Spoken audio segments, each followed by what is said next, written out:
ఢిల్లీలోని రాష్ట్రపతి భవన్లో కేంద్ర మంత్రుల ప్రమాణ స్వీకారం అంగరంగ వైభవంగా జరిగింది. ప్రధాని మోదీ సహా కేంద్ర మంత్రులతో రాష్ట్రపతి ద్రౌపది ముర్ము ప్రమాణ స్వీకారం చేయించారు. ఈ ప్రమాణ స్వీకారానికి దేశంలోని ప్రముఖులు సహా సార్క్ దేశాల అధినేతలు పాల్గొన్నారు. అయితే ఈ వేడుకల్లో ఓ మిస్టరీ యానిమల్ సంచరించడం ఇప్పుడు చర్చనీయాంశంగా మారింది.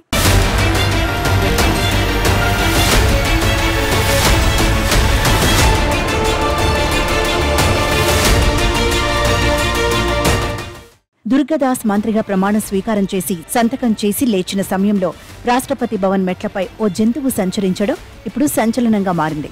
ఆయన లేచి రాష్ట్రపతికి నమస్కారం చేస్తుండగా రాష్ట్రపతి భవన్ మెట్లపై ఓ మిస్టరీ యానిమల్ నడుచుకుంటూ వెళ్లింది.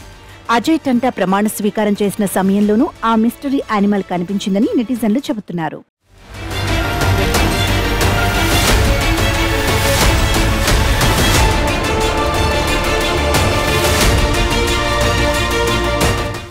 అయితే ఆ జంతువు నడక తోక చూస్తుంటే అది చిరుతపులిలా ఉందని ఈ వీడియోను సోషల్ మీడియాలో వైరల్ చేస్తున్నారు. ఇప్పటికే ట్విట్టర్లో పలువురు నెటిజన్లు ఈ వీడియో పోస్ట్ చేసి ఇది చిరుతపులేనా అని ప్రశ్నిస్తున్నారు. అయితే దానిని సెక్యూరిటీ డాగ్ అని కొంతమంది కొట్టిపారేస్తుంటే కేంద్ర మంత్రివర్గ ప్రమాణ స్వీకారం జరుగుతున్న సమయంలో అలా ఎలా వదిలేస్తారని మరికొంతమంది ప్రశ్నిస్తున్నారు.